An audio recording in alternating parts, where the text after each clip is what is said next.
Connie siempre tuvo el presentimiento de que su aventura con Mick, como le llamaba la gente, no tenía futuro.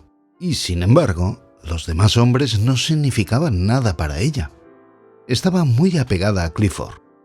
Él exigía una buena parte de su vida y ella se la daba. Pero ella exigía una buena parte de la vida de un hombre y aquello era algo que Clifford no le daba. No podía. Se producían ráfagas ocasionales de Michaelis, pero ella sabía por intuición que aquello iba a terminar. Mick no era capaz de perseverar en nada.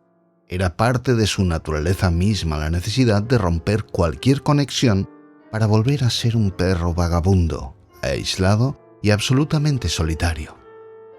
Aquella era su primera necesidad, aunque siempre decía luego, «Ella me ha dejado».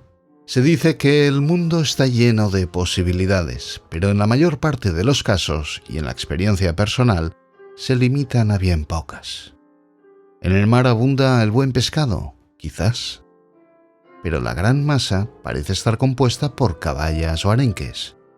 Y si uno mismo no es caballa o arenque, es poco probable encontrar buen pescado en el mar. Clifford avanzaba hacia la fama e incluso hacia el dinero. La gente venía a verle. Connie tenía casi siempre a alguien en Bragg Bay, pero si no eran caballa, era arenque, con algún barbo o congrio ocasionales. Había algunos asiduos constantes, gente que había estado en Cambridge con Clifford. Uno era Tommy Dukes, que se había quedado en el ejército y era general de brigada. El ejército me deja tiempo para pensar y me libra del combate diario de la vida, decía. Otro era Charlie May, un irlandés que escribía trabajos científicos sobre las estrellas. También estaba Hammond, otro escritor. Todos eran de la edad aproximada de Clifford, los jóvenes intelectuales del momento. Todos ellos creían en la vida de la mente. Lo que se hiciera al margen de eso era asunto privado y no importaba demasiado. Nadie piensa en preguntarle a otro a qué hora va al retrete. Eso es algo que no importa a nadie más que a la persona en cuestión.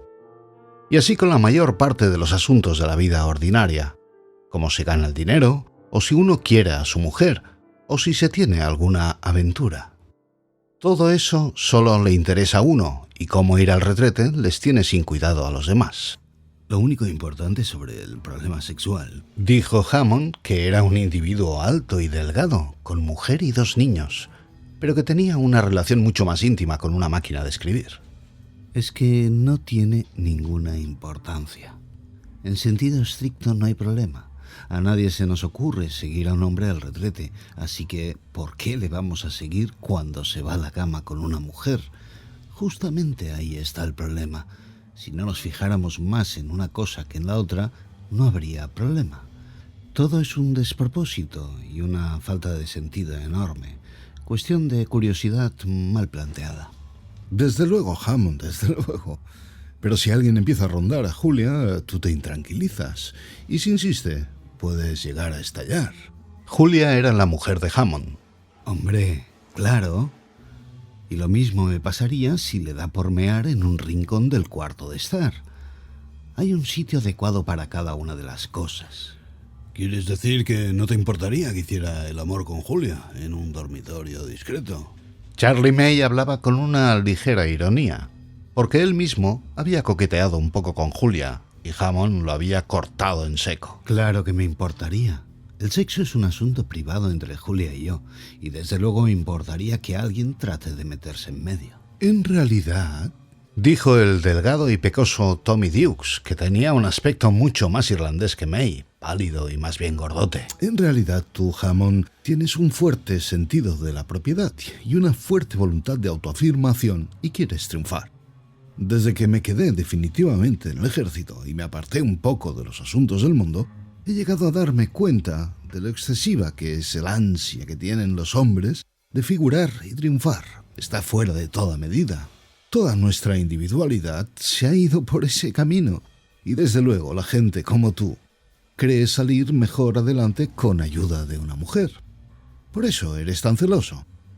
Eso es lo que el sexo significa para ti, una pequeña dinamo vital entre tú y Julia para llegar al éxito. Si empezaras a no tener éxito, empezarías a coquetear como Charlie, que no tiene éxito. La gente casada, como tú y Julia, lleva una etiqueta pegada como los baúles de viaje. La etiqueta de Julia es señora de Arnold B. Hammond. Igual que una maleta en el tren que pertenezca a alguien. Y tu etiqueta es Arnold B. Hammond. A la atención de la señora de Arnold B. Hammond. Sí, tienes razón. La vida de la mente necesita de una casa cómoda y buena comida. Tienes toda la razón. Incluso necesita la posteridad. Pero todo está basado en la tendencia instintiva al éxito.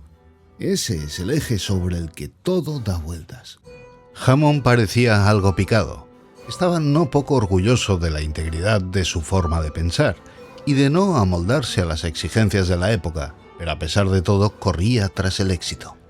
Es muy cierto que no se puede vivir sin pasta, dijo May. Hay que tener una cierta cantidad para poder vivir y salir adelante. Incluso para tener la libertad de pensar hay que tener una cierta cantidad de dinero, o el estómago te lo impedirá. Pero me parece que se le podrían quitar las etiquetas al sexo.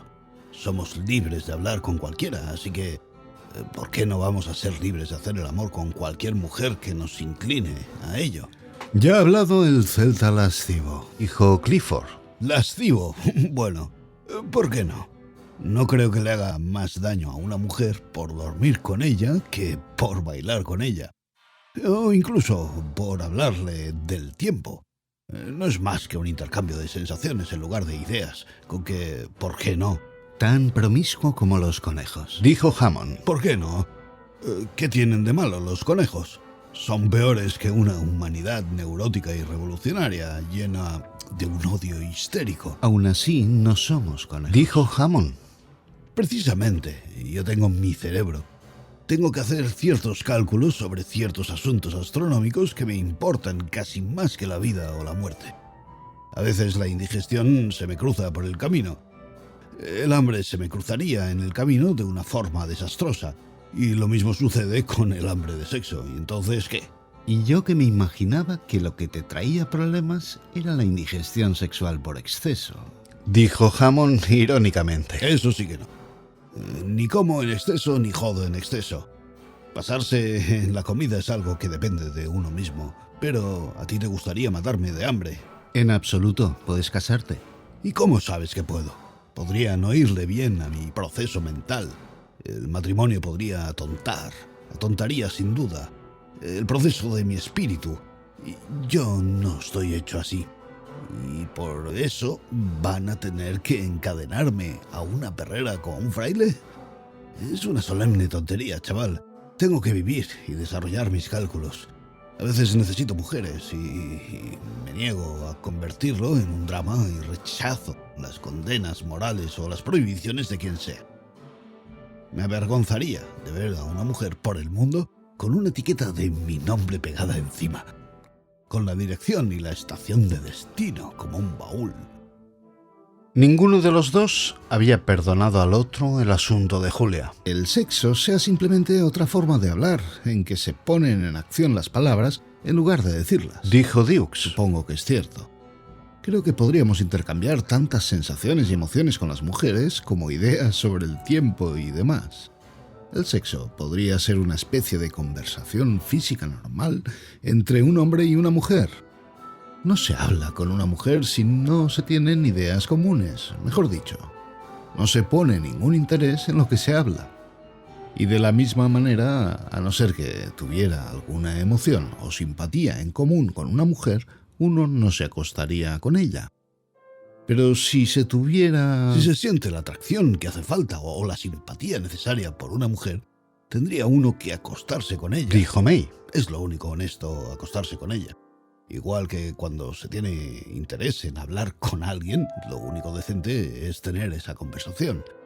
No cae uno en la mojigatería de meter la lengua entre los dientes y morderla. Se dice lo que se tenga que decir, y lo mismo el otro. No, dijo Hammond. Ese es un error.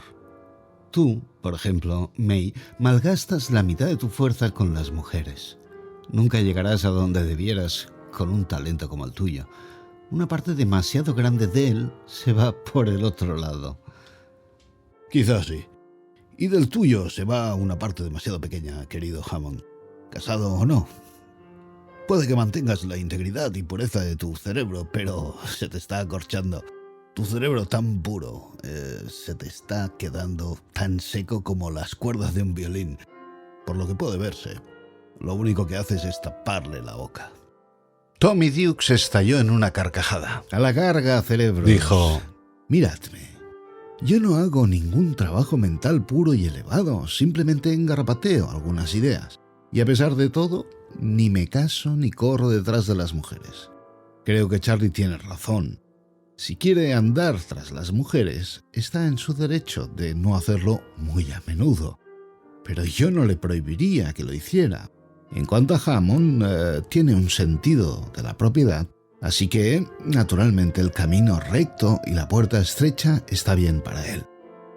Le veremos convertirse en el auténtico hombre de letras inglés antes de extinguirse. ABC de la cabeza a los pies. Luego vengo yo. No soy nada, un escribano. ¿Y tú, Clifford? ¿Crees tú que el sexo es un motor que ayuda al hombre a tener éxito en el mundo? Clifford no solía hablar mucho en estas ocasiones. No aguantaba el ritmo. Sus ideas no eran lo bastante vitales. Era demasiado confuso y emotivo. Ahora se sonrojó y pareció sentirse incómodo. Bien, dijo. Dado que yo estoy hors de combat, no creo que pueda decir nada sobre el asunto. De ninguna forma, dijo Dukes. Tu parte superior no está en absoluto hors de combat.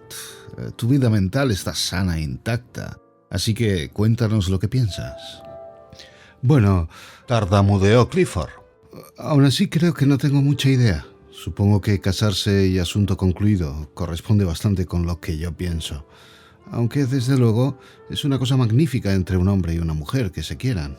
¿Una cosa magnífica en qué?, preguntó Tommy. Perfecciona la intimidad, dijo Clifford, tan incómodo como una mujer en aquella conversación. Bueno, Charlie y yo pensamos que el sexo es una especie de comunicación como el hablar. Que cualquier mujer empiece una conversación sobre el sexo conmigo, me parecerá natural ir a la cama con ella para terminarla, cada cosa a su tiempo. Desgraciadamente, ninguna mujer parece interesada en entrar en materia conmigo, así que me acuesto solo y no me va mal así. Por lo menos lo espero, porque ¿cómo voy a saberlo? En todo caso, no tengo cálculos astronómicos que puedan interrumpirse ni obras inmortales que escribir. No soy más que un individuo que se oculta en el ejército. Se produjo un silencio. Los 4 hombres fumaban y Connie, sentada allí, dio otra puntada a su bordado. Sí, allí estaba, muda. Tenía que estar callada como un ratoncito para no interrumpir las altas especulaciones mentales de aquellos sabios intelectuales. Pero tenía que estar allí. La cosa no salía tan bien sin ella. Las ideas de aquellos hombres no fluían con la misma facilidad. Clifford era mucho más brusco y nervioso. Se le enfriaban antes los ánimos en ausencia de Connie y la conversación no funcionaba. Lo mejor era para Tommy Dukes. La presencia de ella le inspiraba. A Connie no le gustaba Hammond. Parecía muy egoísta en un sentido mental. Y, aunque algo de Charlie May le gustaba, le parecía un tanto desagradable y desordenado, a pesar de sus estrellas. ¿Cuántas tardes había tenido que estar sentada escuchando lo que decían aquellos hombres? Aquellos y 1 o 2 más, que aparentemente no llegarán nunca a nada. No parecía molestarla en absoluto. Le gustaba escuchar lo que tenían que decir, especialmente cuando Tommy estaba allí. Era divertido. En lugar de besarte y tocarte con sus cuerpos, descubrían sus mentes ante ti. Era muy divertido. Pero qué mentes tan frías. Y por otro lado, todo aquello era algo irritante. Ella sentía más respeto por Michaelis, cuyo nombre trataban todos con desprecio, llamándole mono arribista y hortera, inculto de la peor especie. Mono y hortera o no, iba derecho a sus propias conclusiones.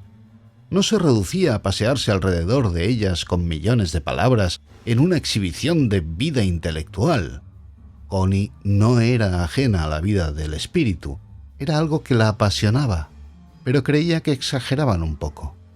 Le gustaba estar allí, envuelta en las nubes de tabaco de aquellas famosas veladas de los compinches, como los llamaba para sí.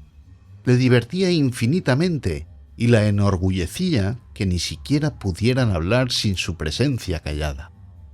Ella sentía un enorme respeto por el pensamiento, y aquellos hombres intentaban por lo menos pensar honestamente. Pero era como si en algún lugar hubiera un gato encerrado que no se decidía a saltar nunca. Se parecían todos en que hablaban de algo, pero lo que ese algo significaba para la vida o para ella no podría decirlo. Era algo que Mick no era capaz de aclarar tampoco, aunque Mick, por lo menos, no trataba de hacer nada más que salir adelante en la vida y poner tantas zancadillas a los otros como los otros le ponían a él. Era verdaderamente antisocial, que era lo que Clifford y sus amigos le reprochaban. Clifford y sus amigos no eran antisociales, trataban más o menos de salvar a la humanidad, o en último caso de instruirla. Hubo una conversación admirable el domingo por la noche cuando de nuevo tocaron el tema del amor. Bendito sea el lazo que une nuestros corazones al unísono o algo así, dijo Tommy Dukes. Me gustaría saber qué es ese lazo. El lazo que nos une en ese momento es la fricción mental de uno contra otro. Y aparte de eso, poco lazo hay entre nosotros. En cuanto nos separamos, decimos cosas horrorosas de los demás, como todos los puñeteros intelectuales del mundo. En realidad, toda la puñetera gente, si vamos al caso, porque todo el mundo hace igual. O, si no, nos separamos y ocultamos todo el desprecio que sentimos los unos por los otros diciendo piropos de mentira. Es algo curioso que la vida intelectual parezca tener las raíces hundidas en el desprecio, un desprecio inefable e inconmensurable. Siempre ha sido así. Mirad a Sócrates, en Platón, y toda la banda que le rodeaba. Puro desprecio, una tremenda alegría de destrozar a quien sea, a Protágoras o a quien quiera que le tocara el turno. Y Alcibiades y todos los demás cerdos de discípulos echándose de cabeza a la pelea. Tengo que decir que le hace a uno preferir a Buda sentado tranquilamente bajo un árbol, o a Jesús contándoles a sus discípulos pequeños cuentos de catequesis, pacíficamente, sin fuegos artificiales de intelectual. No, hay algo radicalmente equivocado en la vida intelectual. Está basada en el desprecio y la envidia y el desprecio. Conoceréis el árbol por sus frutos. No creo que nosotros seamos tan despreciativos. Querido Clifford, fíjate en cómo hablamos nosotros mismos los unos de los otros, todos nosotros. Yo soy peor que cualquiera, porque prefiero absolutamente la malevolencia espontánea a los piropos repensados. Son veneno. Si empiezo a decir qué tío tan estupendo es Clifford, etcétera, etcétera, habría que sentir lástima por él. Por Dios, decid todos lo peor que se os ocurra sobre mí y yo estaré seguro de que me seguís apreciando. No cantéis mis alabanzas, o será que estoy acabado. Pero yo creo que todos nos apreciamos de verdad, dijo Hammond. Necesariamente. Nos decimos cosas tan horribles y contamos cosas tan desagradables cuando alguno no está. Yo soy el peor. Y yo creo que confundes la vida del espíritu con la actividad crítica. Estoy de acuerdo contigo. Sócrates le dio a la actividad crítica un gran impulso, pero hizo más que eso, dijo Charlie May un tanto magistral. Los amigos eran de una curiosa pomposidad bajo su pretendida modestia. Todo se decía ex cátedra, a pesar de las apariencias de humildad. Dukes se negó a entrar en el tema de Sócrates. Exactamente. Crítica y conocimiento no son lo mismo, dijo Hammond. Desde luego que no. Intervino Berry, un joven moreno y tímido que había venido a visitar a Dukes y pasaría allí la noche. Todos le miraron como si hubiera abierto la boca un asno. No estaba hablando sobre el conocimiento. Estaba hablando de la vida intelectual. El conocimiento real parte del todo de la consciencia, del vientre y del pene tanto como del cerebro y la mente. La mente solo puede analizar y racionalizar. Si se deja que la mente y la razón manden en el gallinero, Lo único que pueden hacer es criticar y acabar con todo. Repito, lo único que pueden hacer. Esto es de una gran importancia. Dios, ¿y cómo necesita hoy el mundo la crítica? Una crítica implacable. Por tanto, vivamos la vida mental y la gloria en nuestra malignidad y acabemos con la inútil farsa. Pero cuidado, la cosa es así. Mientras se vive la vida, se es de alguna manera un todo orgánico con la vida toda. Pero una vez que se entra en los caminos de la vida mental, se recoge el fruto. Se ha cortado la relación entre la manzana y el árbol, la relación orgánica. Y si no queda nada en la vida más que la vida de la mente, se convierte uno mismo en una manzana cortada del árbol, caída a tierra. Y entonces se convierte en una necesidad lógica ser despreciativo. De la misma manera que la necesidad natural de la manzana caída es pudrirse. Clifford abrió mucho los ojos. Para él era todo palabrería. Connie se reía para dentro en secreto. Así que somos todos manzanas caídas, Dijo Hammond con cierta acidez y petulancia. Convirtámonos en sidra. Dijo Charlie. ¿Pero qué piensas del bolchevismo? Dijo el moreno Berry, como si todo hubiera llevado a aquella cuestión. ¡Bravo! Estalló Charlie. ¿Qué piensas del bolchevismo? Venga, vamos a destrozar el bolchevismo. Dijo Dukes. Me temo que el bolchevismo es un tema demasiado amplio. Dijo Hammond moviendo la cabeza gravemente. A mí me parece que el bolchevismo Dijo Charlie. no es más que un odio exagerado a lo que ellos llaman lo burgués. ¿Y qué cosa es lo burgués? Eso no está nada claro. Es el capitalismo, entre otras cosas. Los sentimientos y las emociones son tan decididamente burgueses que habría que inventar un ser humano que no los tuviera. Así, el individuo, especialmente el hombre persona, es un burgués, de modo que hay que suprimirlo. Uno debe desaparecer engullido por algo más grande, el conglomerado social soviético. Un organismo, incluso, es burgués, así que el ideal debe ser mecánico. La única cosa que es una unidad no orgánica, compuesta de muchas partes diferentes y sin embargo esencialmente iguales, es la máquina. Cada hombre es una pieza de la máquina y el motor de la máquina el odio a lo burgués. Eso para mí es el bolchevismo. Totalmente. Dijo Tommy. Pero esa me parece una descripción perfecta del ideal industrial. Es, en embrión, el ideal del dueño de fábrica. Excepto que nunca reconocería que el odio sea la fuerza motriz. Y es odio, se diga lo que se diga, odio a la vida misma. Basta mirar esos Midlands para verlo con total claridad. Pero todo ello es parte de la vida de la mente, es una consecuencia lógica. Niego que el bolchevismo sea lógico. Rechaza la mayor parte de las premisas. Dijo Hammond. Pero querido, admite la premisa material, y eso mismo es lo que hace la mente pura, exclusivamente. Por lo menos el bolchevismo ha ido hasta el fondo del asunto. Dijo Charlie. Al fondo del asunto. El fondo no tiene fondo. Los bolcheviques tendrán dentro de poco el mejor ejército del mundo, con el mejor equipo mecánico. Pero eso no puede seguir. Todo ese odio. Tiene que haber una reacción. Dijo Hammond. Bueno, hemos esperado muchos años. Seguiremos esperando.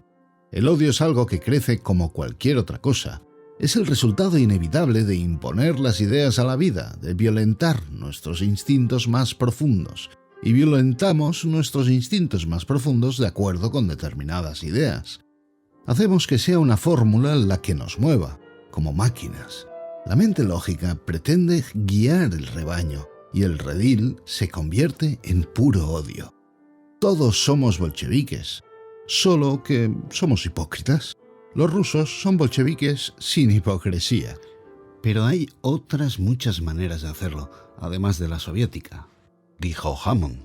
La verdad es que los bolcheviques no son muy inteligentes. Desde luego que no. Pero a veces es inteligente ser medio tonto, si quieres llegar a donde te propones. Personalmente considero el bolchevismo una imbecilidad, pero también nuestra vida social en Occidente me parece una imbecilidad. Y de la misma manera considero nuestra tan cacareada vida mental una imbecilidad. Somos todos tan fríos como cretinos, tan carentes de pasiones como los idiotas. Somos todos bolcheviques, solo que lo llamamos de otra manera. Nos creemos dioses, hombres como dioses. Es igual que el bolchevismo.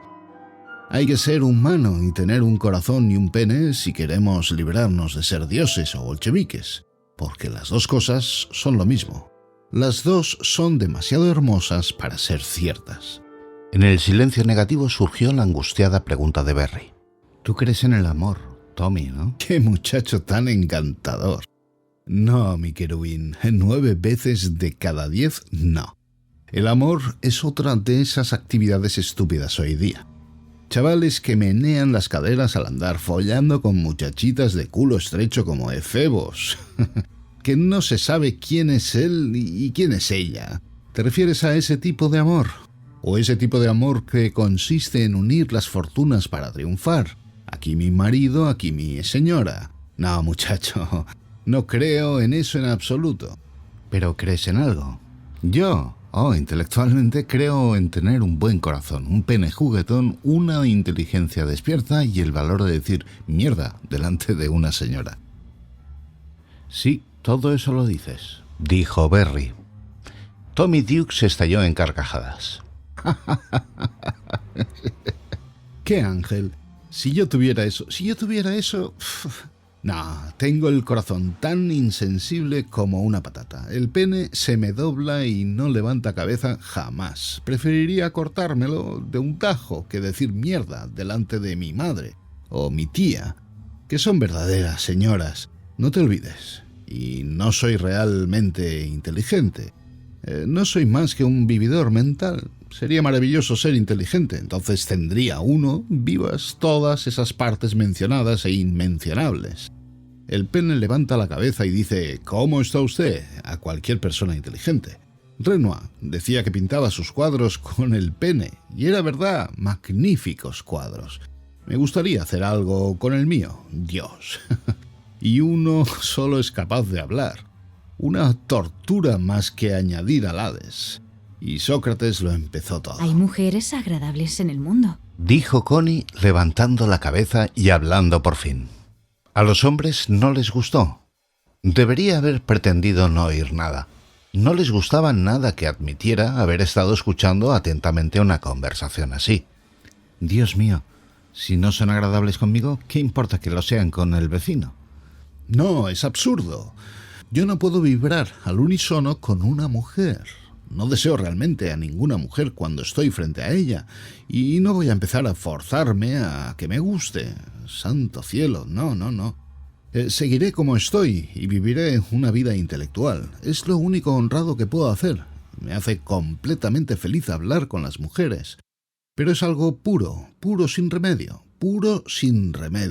¿Qué dices tú, Hildebrand, pequeño? Es mucho menos complicado si uno permanece puro, dijo Berry. Sí, la vida es demasiado sencilla.